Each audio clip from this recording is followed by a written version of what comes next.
Avant, j'étais comme vous. J'adorais frissonner. Je cherchais par tous les moyens à me faire peur. À me donner une bonne grosse dose d'adrénaline. Films d'horreur, maisons hantées, creepypasta, urbex dans des lieux flippants. J'étais toujours à la recherche de nouvelles choses. Et c'était devenu difficile au bout d'un moment. Car quand tu as tout essayé, plus rien ne te surprend. C'est pour cela que j'ai décidé de tenter ma chance à l'étranger. J'avais plusieurs idées de pays dans lesquels je pouvais trouver ce que je cherchais. Mais j'ai finalement opté pour l'Écosse, un pays que j'appréciais. Il faut dire que de nombreuses œuvres m'avaient donné envie de visiter le paysage de ce pays. Les Highlands qui sont montrés dans Highlander ou Braveheart, les châteaux montrés dans divers films, et même des BD, comme dans La jeunesse de Picsou. Et vous vous en doutez, les fameux châteaux hantés qui parsèment ce beau pays. J'ai donc voyagé dans une petite ville paumée au nord de l'Écosse, non loin de ces châteaux hantés, où j'espérais pouvoir passer quelques nuits. Mon voyage devait durer une semaine. Donc plutôt que de tenter de m'infiltrer toutes les nuits dans le château pour y dormir, j'ai loué une petite maison dans le village, pour une somme tout à fait dérisoire, une aubaine. La location n'était vraiment pas chère, certes, mais après l'avoir vue, j'ai bien compris pourquoi. Elle était vraiment délabrée. Elle était assez spacieuse néanmoins. Mais la poussière avait envahi les lieux. À l'intérieur de la chambre régnait une odeur de moisi, comme si elle n'avait pas été aérée depuis des lustres. J'ai vite fait d'ouvrir la fenêtre, espérant ne pas avoir cette sale odeur durant la nuit. En l'ouvrant, j'ai pu profiter d'un spectacle grandiose. Une vaste étendue de plaine verdoyante, et, au bout, un immense château. Les fameuses Highlands, et le fameux château hanté dans lequel j'allais essayer de me faire peur.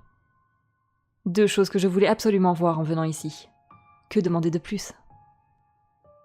Comme le voyage m'avait quand même fatiguée, j'ai décidé de ne pas trop me presser, et de passer une bonne nuit au calme dans ma fantastique demeure. J'avais ramené de quoi passer le temps, des bouquins, un lecteur DVD avec quelques films, d'horreur cela va sans dire, et quelques barres chocolatées pour tenir la nuit, avant de faire quelques courses le lendemain. Le soir venu, alors que j'étais dans ma chambre en train de regarder The Conjuring 2, j'ai entendu de grands bruits sourds. Je me suis levée pour aller voir d'où ça venait, mais sans succès. En allant me recoucher, rebelote. Des coups. Comme si quelqu'un tapait dans un mur. Cette fois, je les avais entendus distinctement. Ce n'était pas le fruit de mon imagination. Je suis restée un instant au milieu du salon, en tendant l'oreille, pour essayer d'identifier la provenance de ces coups. Et des coups, il y en a eu. Plein. Mais ils semblaient venir de nulle part et partout à la fois. Je n'arrivais pas à savoir d'où ça venait. J'ai cherché partout dans la maison, et même à l'extérieur au moyen d'une lampe torche. Mais je n'ai rien trouvé. Il n'y avait pas de cave ou de grenier, ni même d'étage à vrai dire. Donc cela venait forcément d'une des pièces aux alentours. Au bout d'un moment, alors que les coups continuaient, j'ai reconnu une certaine logique dans ceci. Et c'est là que j'ai compris. C'était du morse. J'avais vu plein d'histoires à ce sujet. Vu des centaines de vidéos d'esprits frappeurs qui communiquaient en morse. Du coup, j'avais à peu près appris ce langage. Je me suis assis sur le fauteuil du salon et je me suis concentrée. 3 coups rapides. 3 coups lents. 3 coups rapides.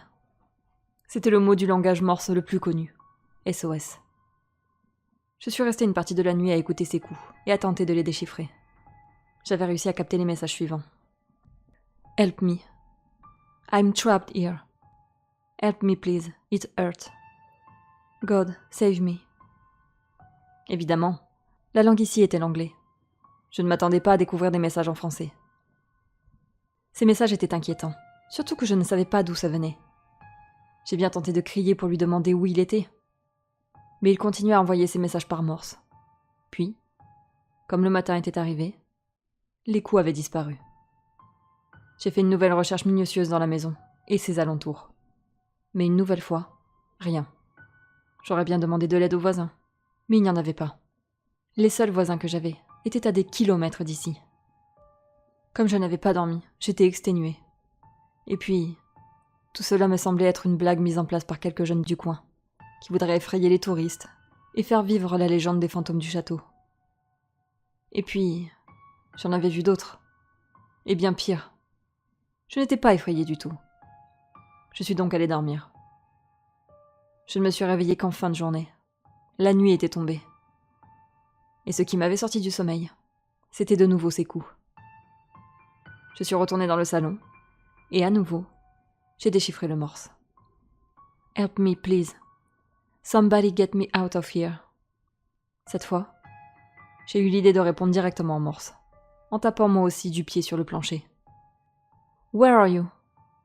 Et, alors que le tonnerre grondait dehors, et qu'il s'était mis à pleuvoir, il m'a répondu. « Cell. »« Cell ? Cellar ? Une cave ?» Pourtant, j'avais bien cherché. Je n'ai trouvé aucune trace de cave dans la maison. Et dans la location, il n'était pas question de cave. J'ai passé un coup de fil à la personne qui louait la maison, en lui parlant de ses coups et de cette cave. Comme il était tard, il m'a répondu très sèchement que la maison n'avait aucune cave, et qu'il n'avait jamais entendu de coups dans cette maison. Puis il a raccroché. Après ça, il n'y a plus eu de coups du tout.